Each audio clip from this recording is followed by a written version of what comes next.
విజయవాడలో అదుపులోకి తీసుకున్న మావోయిస్టుల విచారణలో సంచలన విషయాలు వెలుగులోకి వస్తున్నాయి. టీవీ9 చేతిలో ఆ 28 మంది మావోయిస్టుల ఎఫ్ఐఆర్ ఉంది. మొన్న విజయవాడ పెనమలూరులో మావోయిస్టుల్ని అరెస్ట్ చేసిన సంగతి మీకు తెలిసిందే. వాళ్ళ విచారణలో సంచలన విషయాలు వెల్లడించారు మావోయిస్టులు. ఛత్తీస్గఢ్ నుంచి షెల్టర్ కోసం ఏపీకి రాలేదని తెలిపారు. ఏపీలో యాక్షన్ ప్లాన్ కోసం వచ్చామని మావోయిస్టులు చెప్పారు. ఛత్తీస్గఢ్ లో ఎన్కౌంటర్లు, అరెస్టుల నేపథ్యంలో ఏపీలో పెద్దగా ప్లాన్ చేయాలని వచ్చామని మావోయిస్టులు వెల్లడించారని సమాచారం. ఏపీలో ఏం ప్లాన్ చేశారు అనే దానిపై ప్రస్తుతం ఉత్కంఠ కొనసాగుతోంది.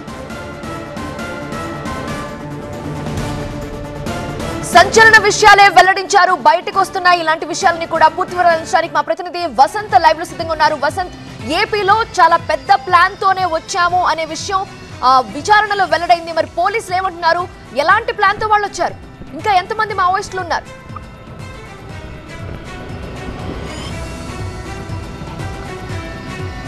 సో ఏపీలో అరెస్ట్ అయినటువంటి 50 మంది మావోయిస్టులకు సంబంధించినటువంటి వ్యవహారం ఒక పెద్ద ఎత్తున చర్చనీయాంశంగా మారినటువంటి వేళ వారు ఇక్కడి వరకు ఎందుకు వచ్చారనే దానికి సంబంధించి రకరకాల వాదనలు వినిపిస్తుంది. నిన్న ఇంటెలిజెన్స్ చీఫ్ మాట్లాడుతూ వారంతా కూడా యాక్షన్ ప్లాన్ కోసం రాలేదు, కేవలం షెల్టర్ కోసం ఇక్కడికి వచ్చారని చెప్పుకొచ్చే ప్రయత్నం చేశారు. అయితే అరెస్ట్ అయినటువంటి మావోయిస్టులో దాదాపుగా హిడ్మా దళానికి సంబంధించినటువంటి వాళ్ళు కావచ్చు, దేవ్జీకి సంబంధించినటువంటి దళానికి సంబంధించినటువంటి వాళ్ళే చాలా కీలకంగా క్రియాశీలంగా ఉన్నవారిని పోలీసులు అరెస్ట్ చేశారు. మొదటి నుంచి షెల్టర్ కోసం ఇక్కడికి వచ్చారని అందరూ కూడా భావించారు. ఇటు విజయవాడ కావచ్చు, కాకినాడ, ఏలూరుతో పాటు అంబేద్కర్ కోనసీమ జిల్లా, ఎన్టీఆర్ జిల్లాకు సంబంధించినటువంటి ప్రాంతాల్లో, కృష్ణా జిల్లాలో అరెస్ట్ అయిన ప్రాంతాల్లో అరెస్ట్ అయిన మావోయిస్టులంతా కూడా షెల్టర్ కోసం వచ్చారని మొదట భావించినప్పటికీ కూడా వారికి సంబంధించినటువంటి అరెస్టు సందర్భంగా వారి కన్ఫెషన్ రికార్డ్ చేసినటువంటి సందర్భంలో ఎఫ్ఐఆర్లో చాలా కీలక అంశాలను ప్రస్తావించారు.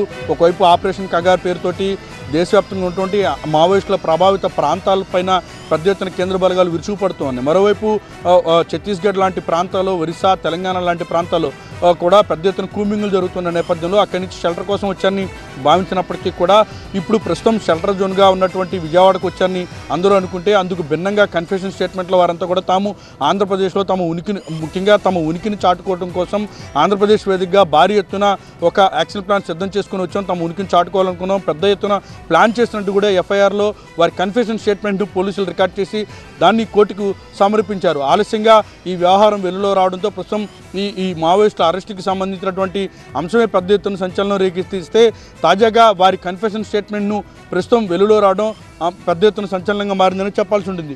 ఒకవైపు విజయవాడకి సంబంధించి 4 అరెస్ట్ అయ్యారు. వారిలో హిడ్మా దళానికి సంబంధించినటువంటి ప్రసాదంపాడు పడమటి పోలీస్ స్టేషన్ పరిధిలో ప్రసాదంపాడు విలేజ్లో కూడా వారిని అదుపులో తీసుకున్నారు. వారి వద్ద హిడ్మాకి సంబంధించిన ఫోటోలు కూడా స్వాధీనం చేస్తున్నారు. మొబైల్ ఫోన్స్, డబ్బులు కూడా పెద్ద ఎత్తున స్వాధీనం. వారు కూడా ఇదే అంశాన్ని చాలా స్పష్టంగా చెప్పారు. ప్రభుత్వ రంగ సంస్థలపైన మావోయిస్టులు ఎవరైతే ఈ దళాల పేరుతోటి దాడులు చేస్తున్నటువంటి ఆపరేషన్ కగారికి సంబంధించి పోలీస్ క్యాంపులపైన దాడి చేయడానికి ఇక్కడికి వచ్చాము, తమ ఉనికిని చాటు కోసం చేసే ప్రయత్నంలో భాగంగా తామంతా ఇక్కడికి వచ్చారని చెప్పడం ప్రస్తుతం సంచలనంగా మారింది. అయితే ఏపీలో ఏ రకంగా వీళ్ళు ప్లాన్ చేశారు, ఏ రకంగా ముందుకు వెళ్ళబోతూ ఉన్నారు, ముందుగానే ఎస్ఐబికి సంబంధించినటువంటి నిఘా వర్గాలు వీరిని అదుపులో తీసుకోవడంతో ప్రస్తుతం ఆ దిశగా అయితే విచారణ అయితే చేస్తూ ఉన్నారు. Right Vasanth, thank you for joining.